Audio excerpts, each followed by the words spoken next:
ഹരേ കൃഷ്ണ. എല്ലാ ഭക്തജനങ്ങൾക്കും സ്വാഗതം. അടിയൻ്റെ വിനീതമായ നമസ്കാരം. മഹാഭാരതത്തിലേക്ക് നമുക്ക് വീണ്ടും പ്രവേശിക്കാം.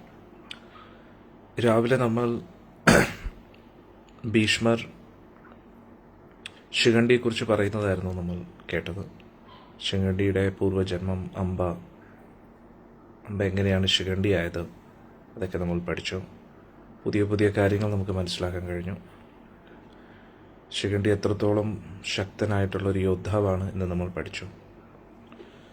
നമ്മൾ പൊതുവെ ശിഖണ്ഡിയെ ഒരു നപുംസകമായിട്ടാണ് എപ്പോഴും കാണാറുള്ളത്. നമ്മൾ TV സീരിയലുകളിലും അതിലൊക്കെ നോക്കിക്കഴിഞ്ഞാൽ ശിഖണ്ഡി എപ്പോഴും ഒരു നപുംസകമായിട്ടാണ് കാണുന്നത്. പക്ഷെ യഥാർത്ഥത്തിൽ ശിഖണ്ഡി ഒരു വീരയോദ്ധാവാണ്. അതെല്ലാം നമ്മൾ വളരെ വിശദമായിട്ട് ഇന്ന് രാവിലത്തെ സത്സംഗത്തിൽ പഠിച്ചു. ഇനി അതിൻ്റെ തുടർച്ചയാണ്. എല്ലാവരും ലൈവിൽ വരുന്നവരെ നമുക്ക് ഗുരുപ്രണാമ മന്ത്രങ്ങൾ ഒരുക്കണം. ഓം നമോ ഭഗവതേ വാസുദേവായ. ഓം നമോ ഭഗവതേ വാസുദേവായ. ഓം നമോ ഭഗവതേ വാസുദേവായ. നാരായണം നമസ്കൃത്യം നരം ചൈവ നരോത്തമം ദേവീം സരസ്വതിം വ്യാസം തഥോ ജയമുദീരയേത്. നഷ്ടപ്രായേഷു അഭദ്രേഷു നിത്യം ഭാഗവത സേവയാ ഭഗവതി ഉത്തമശ്ലോകേ ഭക്തിർഭവതി നൈഷ്ഠികി. കൃഷ്ണായ വാസുദേവായ ദേവകീ നന്ദനായ ച നന്ദഗോപകുമാരായ ഗോവിന്ദായ നമോ നമഃ. ഓം ജ്ഞാനതിമിരന്ധസ്യ ജ്ഞാനാഞ്ജനശലാഘായ ചക്ഷുരുന്മിലിതം യേന തസ്മൈ ശ്രീഗുരവേ നമഃ. ശ്രീചൈതന്യമനോഭീഷ്ടം സ്ഥാപിതം യേന ഭൂതലേ സ്വയം രൂപകഥാമഹ്യം ദദാതി സ്വപദാന്തികം. വന്ദേഹം ശ്രീഗുരും ശ്രീയുതപദകമലം ശ്രീഗുരും വൈഷ്ണവാംശ്ച ശ്രീരൂപം സാഗ്രജാതം സഗണരഘുനാഥാന്വിതം തം സജീവം സ്വാദ്വൈതം സാവധൂതം പരിജനാസഹിതം കൃഷ്ണചൈതന്യദേവം ശ്രീരാധാകൃഷ്ണപാദാൻ സഗണലളിത ശ്രീവിശാഖാന്വിതംശ്ച. നമോ വിഷ്ണുപാദായ കൃഷ്ണപൃഷ്ഠായ ഭൂതലേ ശ്രീമതേ ജയപതാകസ്വാമിന്നിതി നാമിനേ. നമാചാര്യപാദായ നിതായ കൃപപ്രദായിനേ ഗൗരകഥാദാമധായ നഗരഗ്രാമധാരിണേ. നമോ വിഷ്ണുപാദായ കൃഷ്ണപൃഷ്ഠായ ഭൂതലേ ശ്രീമതേ ഭക്തിവേദാന്തസ്വാമിനിതി നാമിനേ. നമസ്തേ സാരസ്വതേ ദേവേ ഗൗരവാണി പ്രചാരിണേ നിർവിശേഷശൂന്യവാദി പാശ്ചാത്യദേശതാരിണേ. നമോ വിഷ്ണുപാദായ കൃഷ്ണപൃഷ്ഠായ ഭൂതലേ ശ്രീമതേ ഭക്തിസിദ്ധാന്ത സരസ്വതീ നാമിനേ. ശ്രീവാർഷഭാനവീ ദേവീ ദയദായ കൃപാബ്ധിയേ കൃഷ്ണസംബന്ധവിജ്ഞാനദായിനീ പ്രഭവേ നമഃ. മാധുര്യോജ്വലപ്രേമാഢ്യ ശ്രീരൂപാനുഗഭക്തിദ ശ്രീഗൗരകരുണാശക്തിവിഗ്രഹായ നമോസ്തുതേ. നമസ്തേ ഗൗരവാണി ശ്രീമൂർത്തേ ദീനതാരിണേ രൂപാനുഗവിരുദ്ധവസിദ്ധാന്തദ്വന്ദ്വഹാരിണേ. നമോ ഗൗരകിശോരായ സാക്ഷാത് വൈരാഗ്യമൂർത്തയേ വിപ്രലംബരസാംബോധേ പാദാംബുജായതേ നമഃ. നമോ ഭക്തിവിനോദായ സച്ചിദാനന്ദനാമിനേ ഗൗരശക്തിസ്വരൂപായ രൂപാനുഗവരായതേ. ഗൗരാവിർഭാവഭൂമേസ്തം നിർദ്ദിഷ്ടസജ്ജനപ്രിയ വൈഷ്ണവ സർവഭൗമ ശ്രീജഗന്നാഥായ തേ നമഃ. നമോ മഹാവദന്യായ കൃഷ്ണപ്രേമപ്രദായതേ കൃഷ്ണായ കൃഷ്ണചൈതന്യനാമിനേ ഗൗരത്വസേ നമഃ. പഞ്ചതത്വാത്മകം കൃഷ്ണം ഭക്തരൂപസ്വരൂപകം ഭക്താവതാരം ഭക്താഖ്യം നമാമി ഭക്തശക്തികം. വാഞ്ചാകൽപതരുഭ്യശ്ച കൃപാസിന്ധുഭ്യ ഏവ ച പതിതാനാം പാവനേഭ്യോ വൈഷ്ണവേഭ്യോ നമോ നമഃ. ഹേ കൃഷ്ണ കരുണാ സിന്ധോ ദീനബന്ധോ ജഗത്പതേ ഗോപേശ ഗോപികാ കാന്ത രാധാകാന്ത നമോസ്തുതേ. ജയതാം സുരതോ പങ്കുർമമ മന്ദമതിർഗതി മത്സർവസ്വപാദാംഭോജോ രാധാമദനമോഹനോ. ദിവ്യത്വൃന്ദാരണ്യകൽപദ്രുമദ ശ്രീമദ്രത്നാകരസിംഹാസനസ്ഥോ ശ്രീമദ് രാധാ ശ്രീരഗോവിന്ദദേവോ പൃഷ്ഠാലഭേ സേവ്യമാനോ സ്മരാമി. ശ്രീമൻരാസരസാരംഭീ വംശീപരത്തരസ്ഥിത കർഷൻ വേണുസ്വനേൽ ഗോപീർ ഗോപീനാഥശ്രീസ്തുനാ. തപ്തകാഞ്ചന ഗൗരാംഗീ राधे वृंदावनेश्वरी वृषभानुसुते देवी प्रणमामि हरिप्रिये। जय श्री कृष्ण चैतन्य प्रभु नित्यानंद श्री अद्वैत गदाधर श्रीवासादि गौरभक्तवृंद। जय श्री कृष्ण चैतन्य प्रभु नित्यानंद श्री अद्वैत गदाधर श्रीवासादि गौरभक्तवृंद। हरे कृष्णा कृष्ण कृष्ण हरे हरे, हरे राम राम राम हरे हरे। हरे कृष्ण कृष्ण कृष्ण हरे हरे, हरे राम राम राम हरे हरे। हरे कृष्ण कृष्ण कृष्ण हरे हरे, हरे राम राम राम हरे हरे। मुगं करोति वाचालं भङ्गुं लङ्घयति गिरिं, यत्कृपातमहं वन्दे श्रीगुरुं दीनतारिणं। परमानन्दमाधवं श्रीचैतन्यमीश्वरं। हरि ओं तत्सत्। हरे कृष्ण। നമുക്ക് ചർച്ച തുടരാം.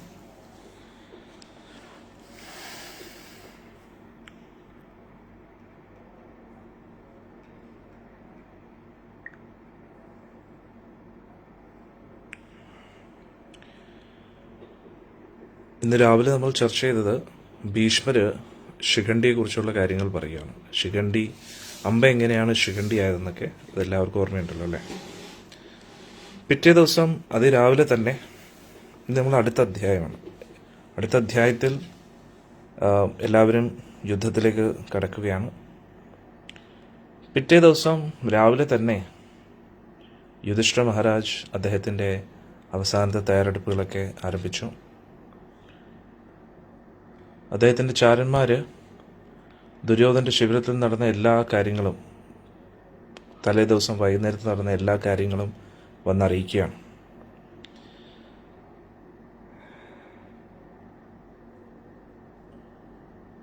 എന്നിട്ട് അതെല്ലാം യുധിഷ്ഠിരൻ അർജുനോട് പറയുകയാണ്, നീ കേട്ടില്ലേ ഭീഷ്മർ എന്താ പറഞ്ഞിരിക്കുന്നതെന്ന്? നമ്മുടെ 7 അക്ഷൗണി പടയും 1 മാസത്തിനുള്ളിൽ പൂർണ്ണമായിട്ടും തീർക്കാൻ പറ്റുമെന്നാണ് ഭീഷ്മർ പറയുന്നത്. ദ്രോണരും അത് തന്നെയാണ് പറഞ്ഞിരിക്കുന്നത്. എല്ലാവരും അവരവരുടെ ഉറച്ച തീരുമാനം വ്യക്തമാക്കിയിരിക്കുകയാണ്. കർണൻ പറഞ്ഞിരിക്കുന്നത് 5 ദിവസം കൊണ്ട് പാണ്ഡവ സൈന്യത്തെ മുഴുവൻ തീർക്കാമെന്നാണ്. അതുകൊണ്ട് ഫാൽഗുണി അർജുൻ്റെ വേറൊരു പേരാണ്. നീ പറയൂ, നിനക്ക് എത്ര സമയം എടുക്കും അവരെല്ലാം തീർക്കാനായിട്ട്? അർജുൻ കൃഷ്ണനെ ഒന്ന് നോക്കി, എന്നിട്ട് പറഞ്ഞു,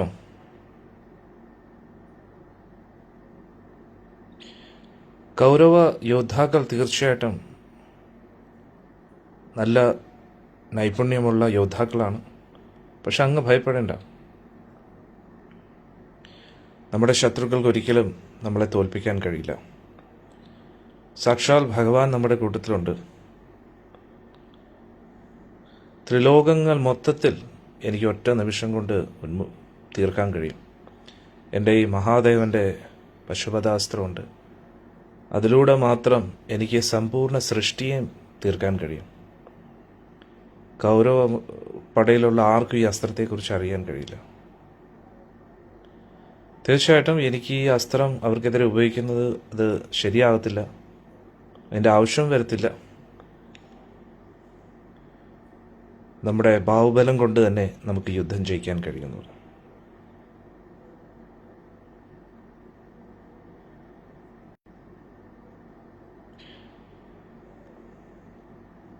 അർജുനൻ വളരെ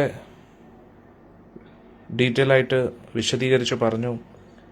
വളരെ എളുപ്പത്തിൽ തന്നെ അർജുനന് ആരെയൊക്കെ തോൽപ്പിക്കാൻ പറ്റുമെന്ന്. പിന്നെ ഞാൻ കൂടാതെ അങ്ങയുടെ കൂട്ടത്തിൽ ഒരുപാട് യോദ്ധാക്കളുണ്ട്. അതുകൊണ്ട് രഥത്തിൽ കയറി യുദ്ധം ചെയ്യുമ്പോൾ നമുക്ക് എല്ലാവർക്കും വളരെ എളുപ്പത്തിൽ തന്നെ എല്ലാവരും തീർക്കാൻ കഴിയും. പിന്നെ അങ്ങ് സ്വയം നമ്മുടെ കൂട്ടത്തിലില്ലേ? അങ്ങ് ക്രോധത്താൽ നോക്കുന്ന എല്ലാവരും തീർച്ചയായിട്ടും ഭസ്മമാകുന്നതായിരിക്കും. അതുകൊണ്ട് എനിക്ക് ഒരിക്കലും തോന്നുന്നില്ല കൗരവർ ഈ യുദ്ധം ജയിക്കുമെന്ന്. അങ്ങനെ യുധിഷ്ഠിരനെ ആശ്വസിപ്പിച്ചു അർജുൻ. എന്നിട്ട് ആദ്യത്തെ ദിവസത്തെ യുദ്ധത്തിന് വേണ്ടിയുള്ള തയ്യാറെടുപ്പുകൾ ആരംഭിച്ചു. അദ്ദേഹത്തിൻ്റെ പ്രധാന സേനാപതികളെല്ലാം അദ്ദേഹത്തിന് ചുറ്റും കൂടി നിന്നു.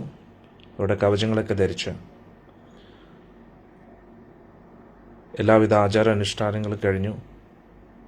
ബ്രാഹ്മണർക്കെല്ലാം ദാനധർമ്മങ്ങൾ ചെയ്തു.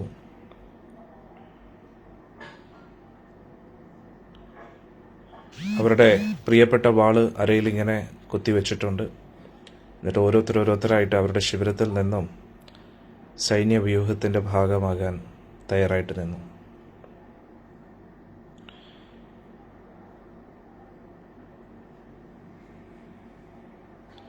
അങ്ങനെ സൂര്യൻ ഉദിക്കാറായി.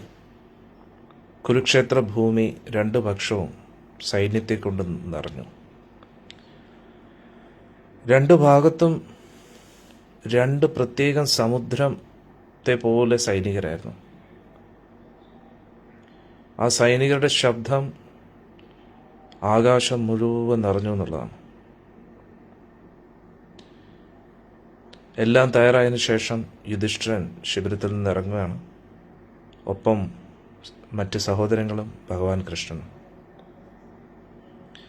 നോക്കുന്നിടത്തെല്ലാം സൈനികർ ഉത്സാഹത്തോടുകൂടി അവരുടെ ആയുധങ്ങളൊക്കെ യുദ്ധത്തിന് വേണ്ടി തയ്യാറാക്കിക്കൊണ്ടിരിക്കുന്നു.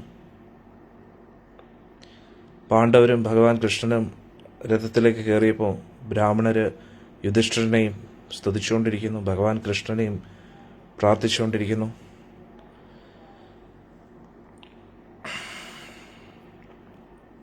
യുദ്ധത്തിൻ്റെ തന്ത്രപ്രകാരം പാണ്ഡവർ പല പല വ്യൂഹങ്ങളായിട്ടും വീണ്ടും വീണ്ടും സൈനികരിങ്ങനെ മാറ്റിക്കൊണ്ടേയിരുന്നു.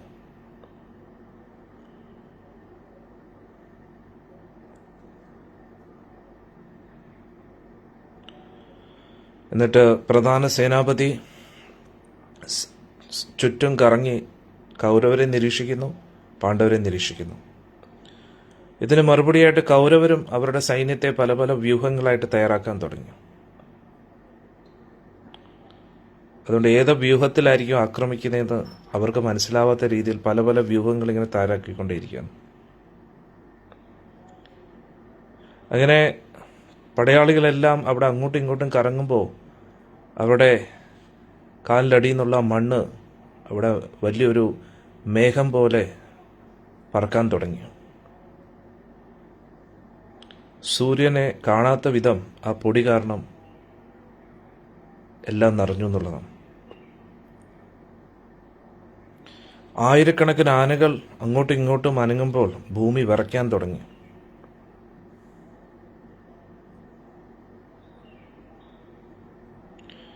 രഥങ്ങളും പല പല വ്യൂഹങ്ങളായിട്ട് റെഡിയായിട്ട് നിന്നപ്പോൾ അത് കാണാൻ വലിയ നല്ലൊരു കാഴ്ചയായിരുന്നു എന്ന് ഇവിടെ പറയുന്നു.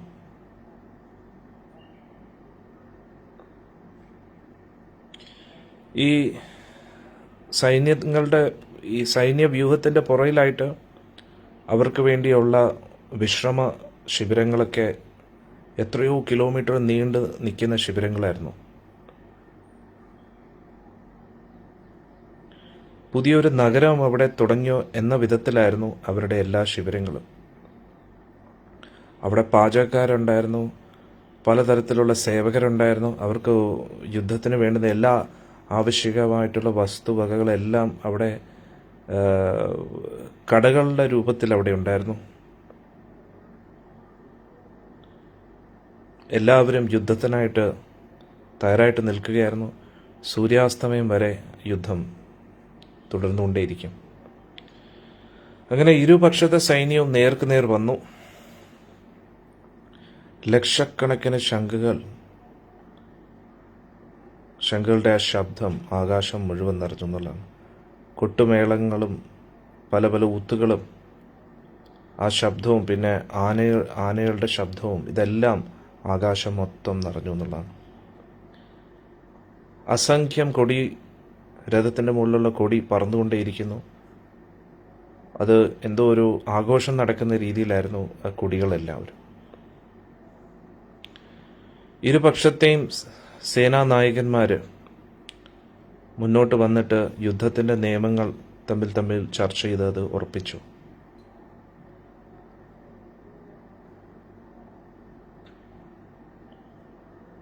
തുല്യ ശക്തിയുള്ളവർ മാത്രമായിരിക്കണം യുദ്ധം ചെയ്യുന്നത്, അതും ഒരേ ആയുധം വെച്ചായിരിക്കണം യുദ്ധം ചെയ്യുന്നത് എന്നൊക്കെ നിയമങ്ങൾ ഉണ്ടാക്കി.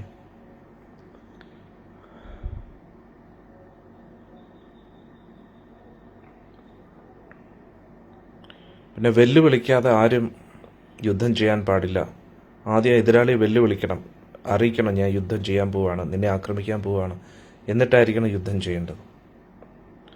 പിന്നെ യുദ്ധത്തിൽ നിന്ന് ഓടുന്നവരെയോ അല്ലെങ്കിൽ പൂർണ്ണമായിട്ടും ശരണാഗതി സ്വീകരിച്ച വ്യക്തിയോ, അതായത് കീഴടങ്ങിയ വ്യക്തിയോ ഒരിക്കലും പിന്നെ കൊല്ലാൻ പാടില്ല. പിന്നെ പല പല സേവകരും ആയുധങ്ങളും ഭക്ഷണ പദാർത്ഥങ്ങളും ഒക്കെ യുദ്ധത്തിൻ്റെ ഇടയിൽ ചിലപ്പോൾ കൊണ്ടുവരും. അവരെ ആരെയും കൊല്ലാൻ പാടില്ല. പിന്നെ സേനാനായകന്മാർ തമ്മി സംസാരിച്ചു, എല്ലാ നിയമങ്ങളും ഉറപ്പിച്ചു. ദൃഷ്ടദ്യുമ്നം പിന്നെ ചിന്തിക്കാൻ തുടങ്ങി. ദൃഷ്ടദ്യുമ്നം ഇങ്ങനെ ചിന്തിക്കുകയാണ്, ദുര്യോധനും കൂട്ടരും ഒരിക്കലും ധർമ്മം പാലിച്ചില്ല. അതുകൊണ്ട് ഒരു ഉറപ്പുമില്ല അവർ ഈ നിയമമൊക്കെ പാലിക്കുമെന്ന്. പ്രത്യേകിച്ച് യുദ്ധം അവരുടെ രീതിയിൽ മുന്നോട്ട് പോകുന്നില്ല എങ്കിൽ. അതുകൊണ്ട് ഭീഷ്മരും മറ്റ് സേനാനായകന്മാർ തിരിച്ചു പോകുമ്പോൾ ദൃഷ്ടദ്യുമ്നം പറഞ്ഞു,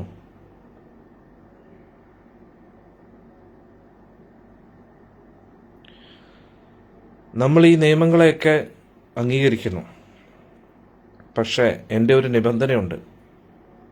കൗരവർ ഈ നിയമവ്യവസ്ഥ ലംഘിക്കുകയാണെങ്കിൽ നമ്മളും അത് തെറ്റിക്കുന്നതായിരിക്കും. നമ്മൾ എന്തായാലും ആദ്യമായിട്ട് നിയമം തെറ്റിക്കത്തില്ല എന്ന് ദൃഷ്ടദ്യുമ്നൻ പറഞ്ഞു. ഭീഷ്മർ ശരിയെന്ന് പറഞ്ഞു. അങ്ങനെ എല്ലാവരും അവരവരുടെ സ്ഥാനത്ത് യുദ്ധത്തിൽ വന്നു നിന്നു. യുദ്ധം തുടങ്ങാറായി. രണ്ട് സേനാനായകന്മാരും അവരുടെ ശംഖ് ഊതുന്നതോടുകൂടി യുദ്ധം ആരംഭിക്കാൻ പോകുകയാണ്. ഇതേ സമയത്ത് ധൃതരാഷ്ട്രർ കൊട്ടാരത്തിൽ വളരെ ആകാംക്ഷയോടെ കാത്തിരിക്കുകയാണ്. ഇനി ധൃതരാഷ്ട്രർക്ക് ഒന്നും ചെയ്യാൻ കഴിയില്ല. പക്ഷെ ധൃതരാഷ്ട്രയുടെ ആ ഒരു ഉള്ളിലിരിക്കുന്ന ആ ചിന്തകൾ ആരോടെങ്കിലും പങ്കുവെക്കണമെന്നുണ്ട്. വിതുരരാണെങ്കിൽ എല്ലാം വിട്ടിട്ട് പോയി. അതുകൊണ്ട് അദ്ദേഹം സഞ്ജയനെ വിളിച്ചു. എന്നിട്ട് സഞ്ജയനോട് ചോദിച്ചു, ഇരുപക്ഷത്തെ സൈനികരും കുരുക്ഷേത്രത്തിൽ വന്നു, ഇനി അവരെന്താ ചെയ്തുകൊണ്ടിരിക്കുന്നത്? വിധി മഹാശക്തൻ തന്നെ. ഞാൻ പല രീതിയിൽ എൻ്റെ മകനെ പിന്തിരിപ്പിക്കാൻ നോക്കിയെങ്കിലും യുദ്ധത്തെ തടയാൻ എനിക്ക് കഴിഞ്ഞില്ല. എന്തുകൊണ്ടാണത് സഞ്ജയ? ദുര്യോധൻ്റെ അധപതനം ഉറപ്പാണ്. എന്നിട്ടും എനിക്ക് അവനെ തടയാൻ കഴിഞ്ഞില്ല. ഇത് തീർച്ചയായിട്ടും വിധി തന്നെയായിരിക്കും അല്ലേ? പിന്നെ യുദ്ധത്തിൽ മരിക്കുക എന്നത് ഒരു ക്ഷത്രിയന് കിട്ടുന്ന ഏറ്റവും വലിയ ബഹുമതിയാണ്. സഞ്ജയൻ പറഞ്ഞു, എനിക്ക് പ്രത്യേകിച്ച് ഇതിനെക്കുറിച്ചൊന്നും പറയാനില്ല.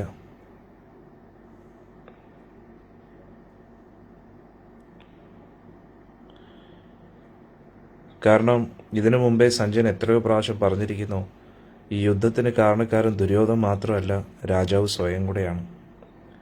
പക്ഷെ രാജാവ് അത് ഒരിക്കലും അംഗീകരിക്കുന്നില്ല. അവസാനം സഞ്ജയൻ പറഞ്ഞു, രാജാവേ, സ്വന്തം പ്രവൃത്തിയുടെ ഫലം അനുഭവിക്കേണ്ട ആ സാഹചര്യം വരുമ്പോൾ ഒരിക്കലും ആ വ്യക്തി ദേവന്മാരെയോ വിധിയോ മറ്റാരെയും കുറ്റപ്പെടുത്താൻ പാടില്ല. നമ്മൾ ചെയ്യുന്ന പ്രവൃത്തിയുടെ ഫലമാണ് നമ്മൾ അനുഭവിക്കേണ്ടതായിട്ട് വരുന്നത്. അതുകൊണ്ട് കുരുശ്രേഷ്ഠ, അങ്ങ് ധർമ്മവിരുദ്ധമായിട്ട് പ്രവർത്തിച്ചു. പാണ്ഡവർക്കെതിരെ ഒരുപാട് അധർമ്മത്തിന് കൂട്ടങ്ങ് നിന്നു. അവരെല്ലാവരും പ്രതീക്ഷിച്ചു അങ്ങ് അവരോട് ന്യായം ചെയ്യുമെന്ന്. പക്ഷെ അങ്ങ് ഒരിക്കലും അത് ചെയ്തില്ല. ഇനി അങ്ങേക്ക് കൗരവ യോദ്ധാക്കൾ എങ്ങനെ മരിച്ചു വീഴുന്നു എന്നത് കേൾക്കാനുള്ള അർഹത മാത്രമേ ഉള്ളൂ. ആ സമയത്ത് സഞ്ജയൻ അവിടെ എത്തി. സഞ്ജയൻ പറഞ്ഞുകൊണ്ടിരുന്നപ്പോൾ വ്യാസമഹർഷി അവിടെ എത്തി. വ്യാസമഹർഷിക്ക് ഭൂതം, ഭാവി, വർത്തമാനം എല്ലാം അറിയാൻ കഴിയും. അതുകൊണ്ട് അദ്ദേഹം പറഞ്ഞു, ധൃതരാഷ്ട്രേ, നിന്റെ മക്കളും മറ്റ് രാജാക്കന്മാരും എല്ലാവരും യുദ്ധക്കളത്തിലെത്തിയിരിക്കുകയാണ്. അവരുടെ എല്ലാ ജീവിതം അവസാനിക്കാൻ പോവുകയാണ്.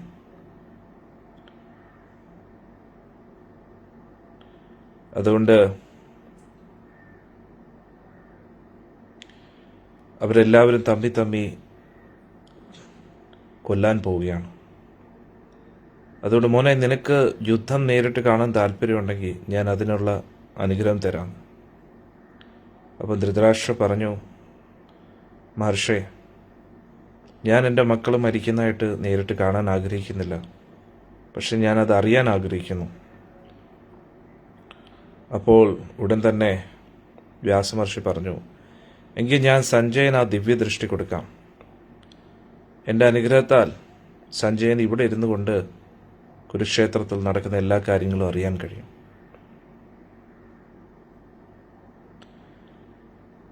ഈ ഒരു ദിവ്യദൃഷ്ടിയാൽ അവിടെയുള്ള വ്യക്തികൾക്ക് കാണാൻ കഴിയാത്ത കാര്യങ്ങൾ പോലും കാണാൻ കഴിയും. രാത്രിയിൽ നടക്കുന്ന കാര്യങ്ങൾ പോലും കാണാൻ കഴിയും. യുദ്ധം തീരുന്നത് വരെ സഞ്ജയന് തളർച്ചയൊന്നും തോന്നത്തില്ല. പിന്നെ ജയത്തിൻ്റെ കാര്യം നോക്കുകയാണെങ്കിൽ ധർമ്മം എവിടെയാണോ അവിടെ മാത്രമായിരിക്കും ജയം. പിന്നെ ആര് ജയിച്ചാലും രണ്ടു പക്ഷത്തെയും ഒരുപാട് യോദ്ധാക്കൾ മരിച്ചു വീഴും. ഇതാണ് എൻ്റെ അഭിപ്രായം. വ്യാസമഹർഷി പല പല ശകുനങ്ങളും പല പല ശ്രേഷ്ഠരായിട്ടുള്ള വ്യക്തികളുടെയും പ്രവചനത്തെക്കുറിച്ചൊക്കെ പറഞ്ഞു. എന്നിട്ട് ഒരുപാട് മാംസഭക്ഷികളായിട്ടുള്ള പക്ഷികൾ ഒരുപാട് സന്തോഷിച്ച് മരങ്ങളുടെ മുകളിൽ ഇരിക്കുന്ന യുദ്ധക്കളത്തിൽ പല പല ഹീന മൃഗങ്ങളും ഒരുപാട് ശബ്ദമുണ്ടാക്കുന്നു.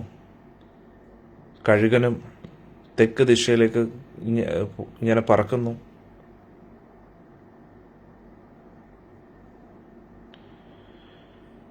അടുത്തുള്ള ക്ഷേത്രങ്ങളുടെ വിഗ്രഹങ്ങൾ വിറയ്ക്കുന്നതായിട്ടും വേർക്കുന്നതായിട്ടും കാണപ്പെടുന്നു. അവരവരുടെ സ്ഥാനത്ത് നിന്ന് വീഴുന്നതായിട്ട് കണ്ടു. ഇതെല്ലാം വലിയ ആപത്തിനെയാണ് സൂചിപ്പിക്കുന്നത്. ഒരുപാട് യോദ്ധാക്കൾ മരിച്ചു വീഴാൻ പോവുകയാണ്. പല പല ഗ്രഹങ്ങളുടെ സ്ഥാനങ്ങളും അത് തന്നെയാണ് നിശ്ചയിക്കുന്നത്. ഇതെല്ലാം കഴിഞ്ഞിട്ട് വ്യാസമഹർഷി പറഞ്ഞു, സമ്പൂർണ്ണ ക്ഷത്രിയകുലവും നശിക്കുന്ന ലക്ഷണങ്ങളാണ് കാണുന്നത്, ഒരു സംശയമില്ല. ധൃതരാഷ്ട്രർ വ്യാസമഹർഷിയെ നോക്കിയിട്ട് പറഞ്ഞു, ഇത് തീർച്ചയായിട്ടും വിധി തന്നെയല്ലേ വ്യാസമഹർഷി? ഇവരെല്ലാം ഉയർന്ന കുലത്തിലേക്ക്, ഉയർന്ന ലോകങ്ങളിലേക്ക് ജനിക്കത്തില്ലേ? അവർക്ക് പരിപൂർണ ആനന്ദം അവിടെ ലഭിക്കത്തില്ലേ? അവർ കീർത്തിമാനായിട്ടും സന്തോഷവാനായിട്ടും ഭവിക്കത്തില്ലേ? ഇതിൻ്റെ ഉത്തരം വ്യാസമഹർഷി ഉടനെ പറഞ്ഞില്ല. അദ്ദേഹം ധ്യാനനിമഗ്നനായിട്ടിരുന്നിട്ട് പറഞ്ഞു, കാലചക്രം ഈ പ്രപഞ്ചത്തിലുള്ള എല്ലാത്തിനെയും നശിപ്പിക്കുന്നു. ഈ ലോകത്തുള്ള ഒന്നും ശാശ്വതമല്ല. ധർമ്മം മാത്രമേ നിലനിൽക്കൂ. ആ ധർമ്മം പ്രവർത്തിച്ച ആത്മാവ്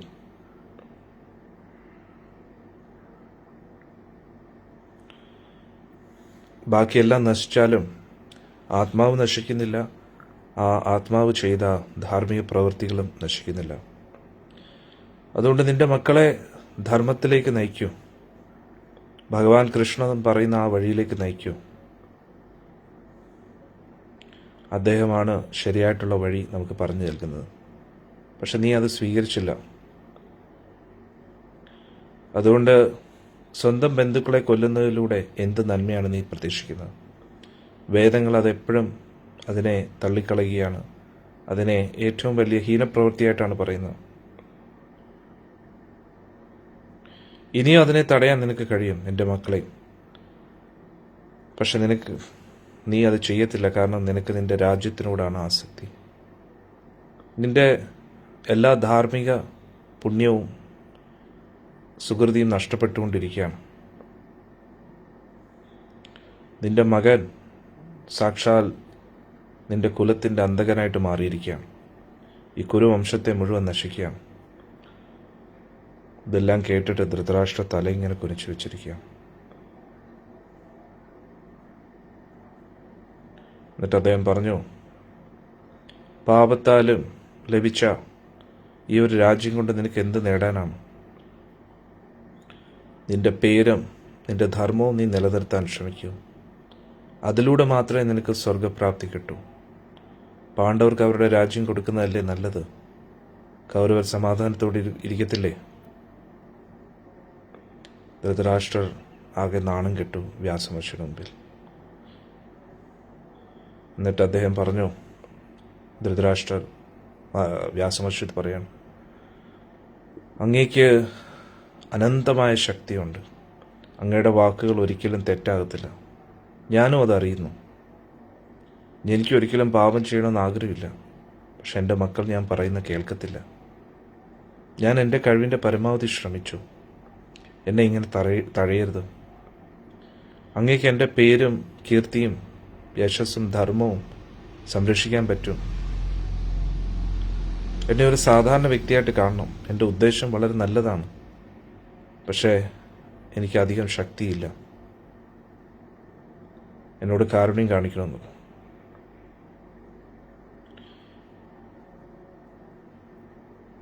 വ്യാസമഹർഷി മനസ്സിലായി, വ്യാസമഹർഷിക്ക് പോലും ഇനി അധികം ഒന്നും ചെയ്യാൻ കഴിയത്തില്ലെന്ന്.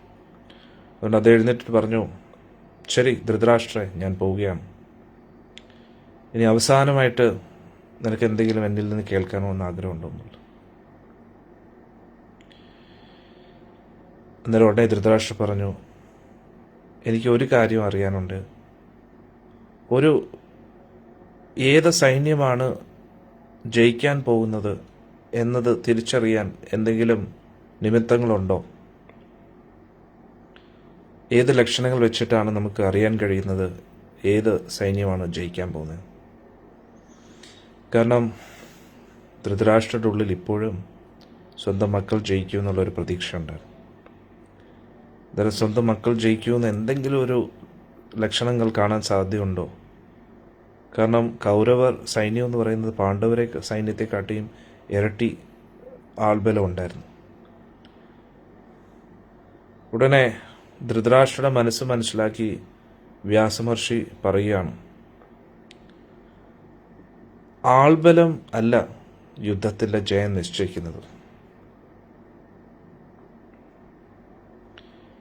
എത്ര വലിയ സൈന്യമാണെങ്കിലും അതിനെ തകർത്തു കഴിഞ്ഞാൽ അതിനെ വീണ്ടും ഒന്നിപ്പിക്കാൻ വലിയ ബുദ്ധിമുട്ടായിരിക്കും. സാഹസികതയാണ് ഒരു യോദ്ധാക്കളുടെ യഥാർത്ഥ ശക്തി.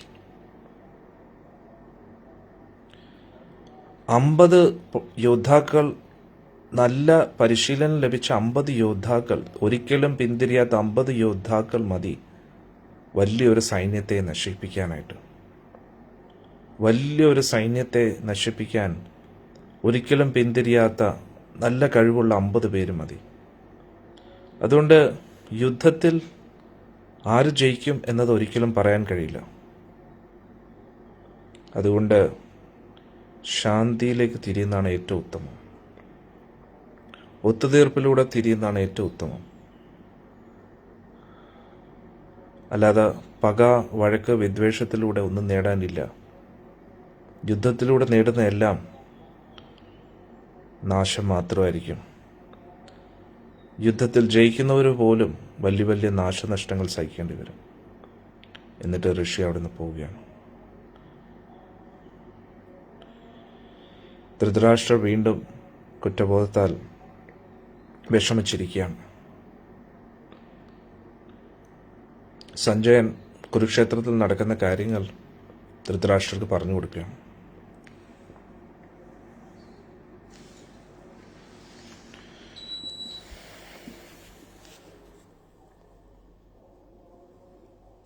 യുധിഷ്ഠിര മഹാരാജ് പറഞ്ഞു,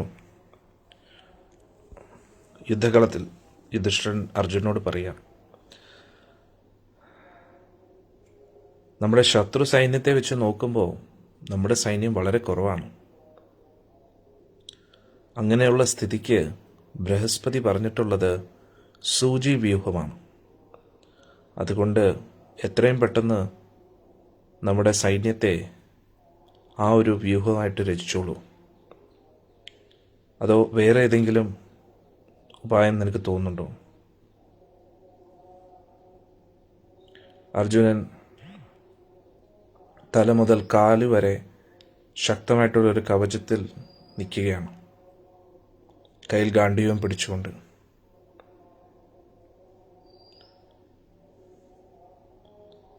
അതിൻ്റെ അടുത്ത് തന്നെ ഭഗവാൻ കുതിരകളുടെ ഞാണും പിടിച്ചുകൊണ്ടിരിക്കുകയാണ്.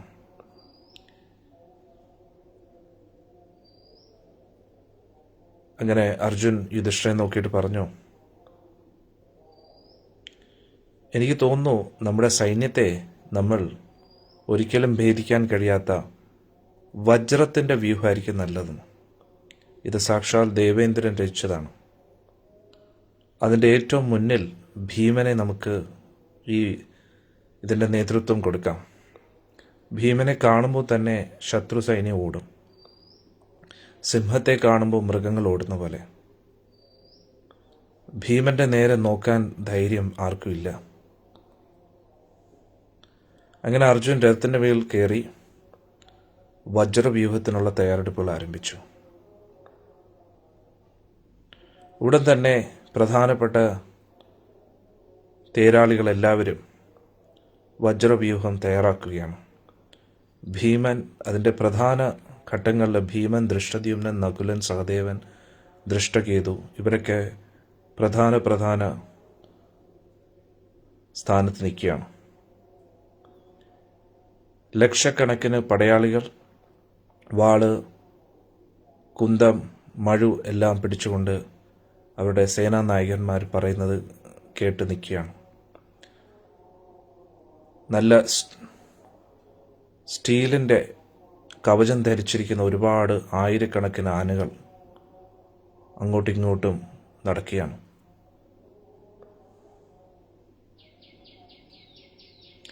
അതിന് തൊട്ടു പുറകിലായിട്ട് കുതിരപ്പടയാളികൾ, പിന്നെ കാൽപ്പടയാളികൾ.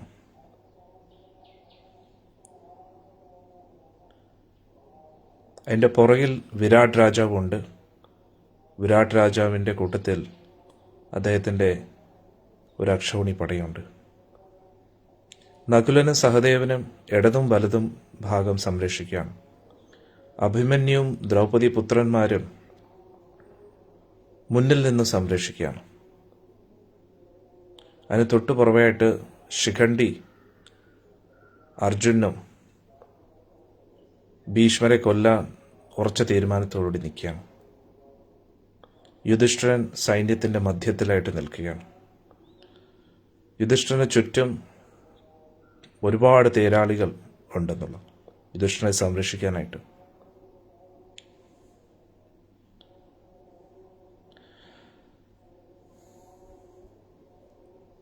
വലിയ നീളമുള്ള പനമരങ്ങളെ പോലെയായിരുന്നു ഓരോരോ രഥത്തിൻ്റെയും കൊടിയടയാളങ്ങൾ. സ്വർണവും വെള്ളിയും കൊണ്ട് നിർമ്മിച്ച പല പല ധ്വജസ്തംഭങ്ങളും ദൂരെ നിന്ന് എല്ലാവർക്കും കാണാൻ കഴിയുമായിരുന്നു. എല്ലാ ധ്വജസ്തംഭങ്ങൾക്കും ഏറ്റവും മുകളിലായിട്ട് അർജുൻ്റെ ധ്വജസ്തംഭം കാണാൻ പറ്റുമായിരുന്നു. അതിൻ്റെ മുകളിൽ ഹനുമാൻ അലറിക്കൊണ്ടിരിക്കുന്നതായിട്ട് എല്ലാവർക്കും കാണാൻ പറ്റുമായിരുന്നു. അങ്ങനെ സൈന്യം മുന്നോട്ട് പോകുന്നതിനനുസരിച്ച് ഭീമൻ ഗദ ഗർജിച്ചുകൊണ്ട് കറക്കി മുന്നോട്ട് പോവുകയാണ്. നോട്ടത്താൽ തന്നെ കൗരവർക്ക് ഭയം ഉണ്ടാക്കുന്ന രീതിയിലായിരുന്നു ഭീമന്റെ പോക്ക്.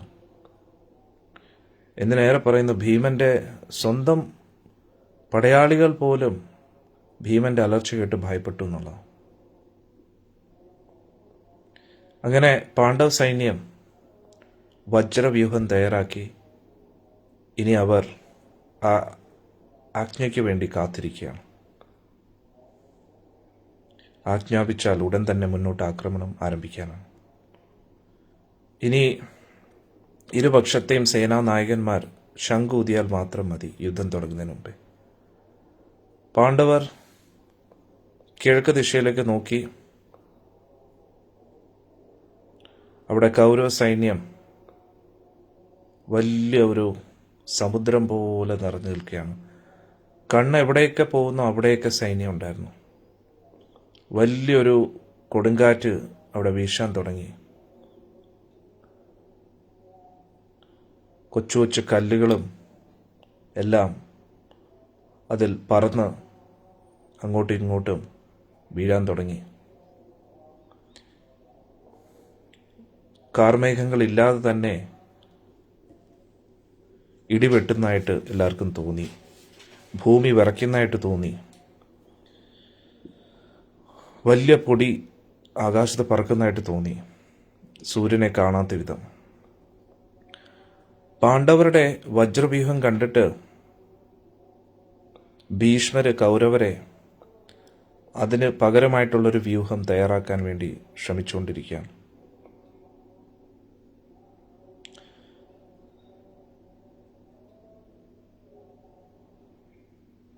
ഭീഷ്മർക്ക് വെള്ള വസ്ത്രം വലിയ ഇഷ്ടമാണ്, വെള്ള നിറം വലിയ ഇഷ്ടമാണ്. അതുകൊണ്ട് അദ്ദേഹത്തിൻ്റെ രഥം വെള്ളയാണ്, കൊടിയും വെള്ളയാണ്, വില്ലും വെള്ളയാണ്, അദ്ദേഹത്തിൻ്റെ കുടയും വെള്ളയാണ്. നേരം കണ്ടു കഴിഞ്ഞാൽ ഒരു വെള്ള പർവ്വതം നിൽക്കുന്ന പോലെ എല്ലാവർക്കും തോന്നി. ദുര്യോധൻ കൗരവ സൈന്യത്തിൻ്റെ മധ്യത്തിലൂടെ ഇങ്ങനെ നടക്കുകയാണ്. ഒരു ആനപ്പുറത്ത് കയറി. ഇവിടെ പറയുന്നു ആനയുടെ നിറം നീല താമരയുടെ നിറമാണ്. നമ്മൾ പൊതുവെ കറുത്ത ആനകളെയാണ് കാണുന്നത്. ഇവിടെ നീല ആനയുടെ പുറത്താണോ ദുര്യോധന ഇരിക്കുന്നത്. ദുര്യോധന ഇരിക്കുന്ന ആ ആസനത്തിൻ്റെ മുകളിലായിട്ട് വലിയൊരു വെളുത്ത കുടയുണ്ട്. ദുര്യോധൻ്റെ തോളത്ത് അവൻ്റെ ഗദയും പിടിച്ചു വെച്ചിട്ടുണ്ട്. തൊട്ടടുത്ത് തന്നെ വില്ലുമുണ്ട്. ചുറ്റും ദുര്യോധൻ്റെ സേവകർ ദുര്യോധനെ സ്തുതിച്ചുകൊണ്ട് പാട്ടുകൾ പാടിക്കൊണ്ടിരിക്കുന്നു. ദുര്യോധനെ സംരക്ഷിക്കാനായിട്ട് ലക്ഷക്കണക്കിന് യോദ്ധാക്കൾ ചുറ്റുമുണ്ടല്ലോ.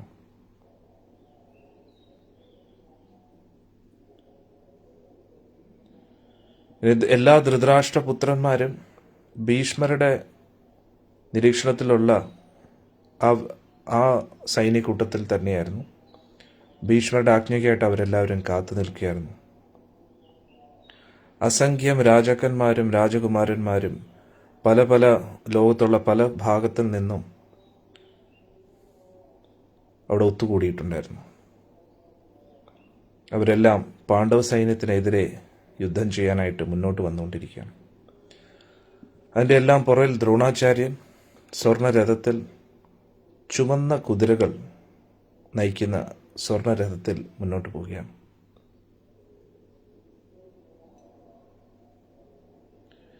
വീണ്ടും കൗരവ സൈന്യത്തെ കണ്ടിട്ട് ഭീഷ്മർ നയിക്കുന്ന കൗരവ സൈന്യത്തെ കണ്ടിട്ട് യുധിഷ്ഠിരൻ വീണ്ടും വിഷമമായി, ഭയം തോന്നി.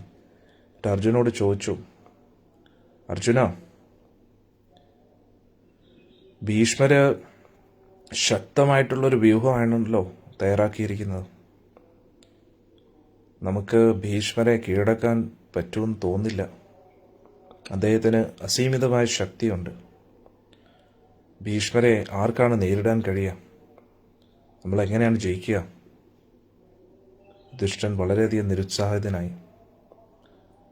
അർജുൻ പ്രോത്സാഹിച്ച് പറഞ്ഞു, ജ്യേഷ്ഠ, വിഷമിക്കണ്ട.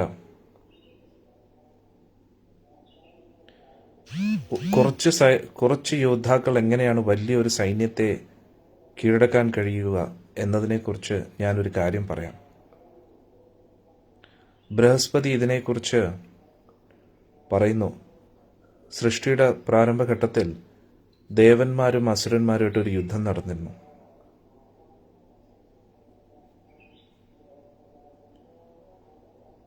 അതുകൊണ്ട് ആരാണോ വിജയം ആഗ്രഹിക്കുന്നത് അവർ സത്യത്തിലൂടെയും ധർമ്മത്തിലൂടെയും ആണ് യുദ്ധം ജയിക്കുന്നത്, അല്ലാതെ ശക്തിയിലൂടെ മാത്രമാണ്. അതുകൊണ്ട് ഉറച്ച തീരുമാനത്തോടുകൂടി യുദ്ധം ചെയ്യും. ജയം എപ്പോഴും ധർമ്മത്തിൻ്റെ പക്ഷത്തായിരിക്കും. എന്നിട്ടും യുധിഷ്ഠിരൻ അത്ര പൂർണ്ണ വിശ്വാസം വരുന്നില്ല. അന്നേരം യുധിഷ്ഠിരൻ്റെ ഉള്ളിലൊരു സംശയം, നമ്മുടെ ഭാഗത്ത് ധർമ്മമുണ്ടോ? രാജ്യത്തിന് വേണ്ടിയല്ലേ നമ്മൾ ഇത്രയും വലിയൊരു യുദ്ധം ചെയ്യുന്നു? അന്നേരം അർജുൻ വീണ്ടും യുധിഷ്ഠിരനെ ഓർമ്മിപ്പിച്ചു, സാക്ഷാൽ കൃഷ്ണൻ നമ്മുടെ കൂട്ടത്തിലില്ലേ? അദ്ദേഹം സ്വയമാണല്ലോ ധർമ്മവും സത്യവും. നാരദ മഹർഷി പറഞ്ഞില്ലേ, ശ്രീകൃഷ്ണ ഭഗവാൻ ആരുടെ പക്ഷത്താണുള്ളത് അവർ ഉറപ്പായിട്ടും ജയിക്കും. സാക്ഷാൽ ഭഗവാനല്ലേ, അദ്ദേഹത്തിൻ്റെ ശക്തി അനന്തമല്ലേ, അദ്ദേഹം ആദി പുരുഷനാണ്. എല്ലാ ഭൗതിക ലോകത്തിനും അപ്പുറത്താണ് അദ്ദേഹത്തിൻ്റെ അസ്തിത്വം. അതുകൊണ്ട് അങ്ങ് വിഷമിക്കണ്ട. സാക്ഷാൽ ദേവന്മാർ പോലും പൂജിക്കുന്ന ആ ഭഗവാൻ നമ്മുടെ കൂട്ടത്തിലുള്ളപ്പോൾ പിന്നെ എന്തിനാണ് അങ്ങ് ഭയപ്പെടുന്നത്? അങ്ങനെ യുധിഷ്ഠിരൻ ഭഗവാൻ കൃഷ്ണനെ ഒന്ന് നോക്കിയപ്പോൾ സമാധാനമായി. അല്ലെങ്കിൽ യുധിഷ്ഠിരന് വലിയ ഭയമായിരുന്നു. എന്നിട്ട് സ്വന്തം സൈന്യത്തെ കണ്ടിട്ട് യുധിഷ്ഠിരൻ പറഞ്ഞു, അർജുന, നീ പറഞ്ഞ പോലെ തന്നെയാണ്. സാക്ഷാൽ ശ്രീകൃഷ്ണ ഭഗവാനാണ് ഈ യുദ്ധം ആഗ്രഹിക്കുന്നത്. അതുകൊണ്ട് നമ്മൾ ഭയപ്പെടേണ്ട ആവശ്യമില്ല. അതുകൊണ്ട് നമ്മുടെ യോദ്ധാക്കളോട് പറയൂ, അവരുടെ കഴിവിൻ്റെ പരമാവധി യുദ്ധം ചെയ്യാൻ, ധർമ്മത്തിലൂടെ യുദ്ധം ചെയ്യാൻ. ഇനി യുദ്ധം ജയിച്ചില്ലെങ്കിലും സ്വർഗലോക പ്രാപ്തിക്കായിട്ട് യുദ്ധം ചെയ്യാൻ പറഞ്ഞു. എന്നിട്ട് യുധിഷ്ഠിരൻ ഒരുപാട് ദാനധർമ്മങ്ങൾ ചെയ്തു ബ്രാഹ്മണർക്കായിട്ട്. ഒരുപാട് ഋഷിമാർ അവിടെ ഒത്തുകൂടിയിരുന്നു. ഇവരെല്ലാം യുധിഷ്ഠിരനെ സ്തുതിച്ചുകൊണ്ടും യുദ്ധത്തിന് എല്ലാ ശുഭഫലം ലഭിക്കാനുമായിട്ടുള്ള മന്ത്രങ്ങൾ ഉരുവിട്ടു. അവർക്കെല്ലാം സ്വർണങ്ങളും പശുക്കളും ഫലമൂലാദികളും വസ്ത്രങ്ങളുമൊക്കെ ദാനം കൊടുത്തു. അവരെല്ലാം ഇവിടുന്ന് പോയി. അർജുൻ്റെ രഥം സൈന്യത്തിൻ്റെ ഏറ്റവും മുന്നിൽ പോയി. ഭഗവാൻ കൃഷ്ണൻ പറഞ്ഞു, അവിടെയാണ് ഭീഷ്മർ നിൽക്കുന്നത്. നൂറുകണക്കിന് യജ്ഞങ്ങൾ ചെയ്ത, ശത്രുക്കൾക്കെല്ലാം ഭയം സൃഷ്ടിക്കുന്ന ഒരു സിംഹത്തെ പോലെ ഇനി നമ്മളെ ആക്രമിക്കാൻ കാത്തു നിൽക്കുന്ന ആ ഭീഷ്മര്. അസംഖ്യം യോദ്ധാക്കൾ അദ്ദേഹത്തെ സംരക്ഷിക്കാനായിട്ട് ചുറ്റും നിൽക്കുകയാണ്.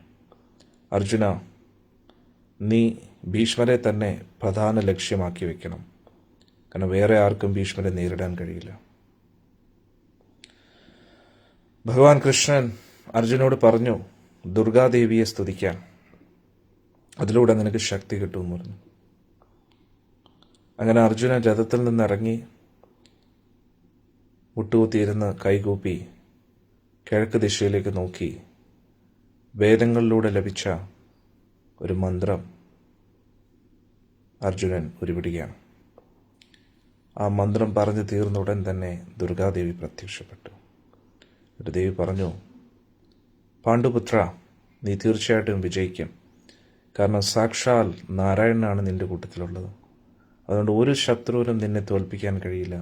ദേവേന്ദ്രൻ നിനക്കെതിരെ വന്നാൽ പോലും ദേവേന്ദ്രന് ഒന്നും ചെയ്യാൻ കഴിയില്ല. എന്നിട്ട് ദുർഗാദേവി അപ്രത്യക്ഷയായി. എന്നിട്ട് അർജുനൻ വീണ്ടും എഴുന്നേറ്റു. കുറച്ചും കൂടെ അർജുനന് ഉത്സാഹം വന്നു. വീണ്ടും രഥത്തിൽ കയറി ഉത്സാഹത്തോടു കൂടി. അങ്ങനെ ഇരുപക്ഷത്തിലെ സൈനികരും യുദ്ധത്തിനായിട്ട് തയ്യാറായിട്ട് നിൽക്കുന്നു. ഭീഷ്മര് ശംഖെടുത്തു. ഭീഷ്മര് ശംഖൂതി. അതേ സമയത്ത് തന്നെ ബാക്കിയുള്ള സേനാനായകന്മാരെല്ലാം അവരവരുടെ ശംഖുകൾ ഊതി. ബാക്കി വാദ്യോപകരണങ്ങളെല്ലാവരും വായിച്ചു. ഊത്തുകളും കൊട്ടു ഉപകരണങ്ങളും എല്ലാം ഊതി വലിയ കോലാഹലം സൃഷ്ടിച്ചു ആ യുദ്ധകളത്തിൽ. ഭഗവാൻ കൃഷ്ണനും അർജുനും അവരവരുടെ ശംഖുകളും ഊതി. ഭഗവാൻ കൃഷ്ണനും അർജുനും കുറച്ചും കൂടെ നീട്ടി ആ ശംഖ് ഊതി എന്നുള്ളതാണ്. ആ പാഞ്ചജന്യവും ദേവദത്തത്തിൻ്റെ ശബ്ദം ആ കുരുക്ഷേത്ര ഭൂമി മൊത്തം അതിൻ്റെ സ്പന്ദനങ്ങൾ വ്യാപിച്ചു എന്നുള്ളതാണ്.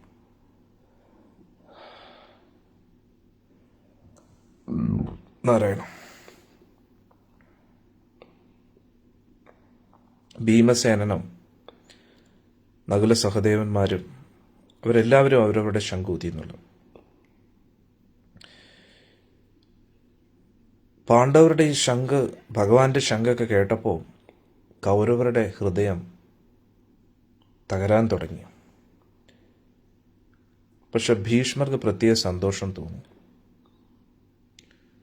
പ്രത്യേകിച്ച് പാഞ്ചജന്യത്തിൻ്റെ ശബ്ദം കേട്ടപ്പോൾ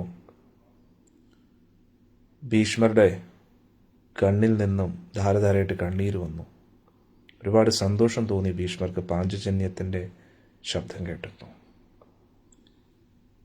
എന്നിട്ട് ഭീഷ്മർ ചിന്തിച്ചു, ഈ അഖിലകോടി ബ്രഹ്മാണ്ഡ നായകൻ സ്വന്തം ഭക്തരെ രക്ഷിക്കാനായിട്ട് യുദ്ധകളത്തിൽ വന്നിരിക്കുകയാണ്, സാരഥിയായിട്ട് വന്നിരിക്കുകയാണ്. ഭീഷ്മർ അർജുൻ്റെ രഥത്തേക്ക് നോക്കി. ഭീഷ്മർ ചിന്തിക്കുകയാണ്, ഇത് വല്ലാത്തൊരു വിധി തന്നെ. സാക്ഷാൽ ഭഗവാന്റെയും പാണ്ഡവർക്ക് എതിരെ ഞാൻ നിൽക്കേണ്ടി വരികയാണ്. ഇത് വല്ലാത്തൊരു വിധി തന്നെ എന്ന് ചിന്തിക്കുകയാണ്. അങ്ങനെ ഈ അധ്യായം തീരുകയാണ്. ഇനി വൈകുന്നേരം 6 മണിക്ക് ഭഗവത്ഗീത നമുക്ക് ചർച്ച ചെയ്യാം. ഇന്ന് വന്ന എല്ലാവർക്കും ഭഗവാന്റെ അനുഗ്രഹം ലഭിക്കട്ടെ എന്ന് പ്രാർത്ഥിക്കുന്നു. ഹരേ കൃഷ്ണ.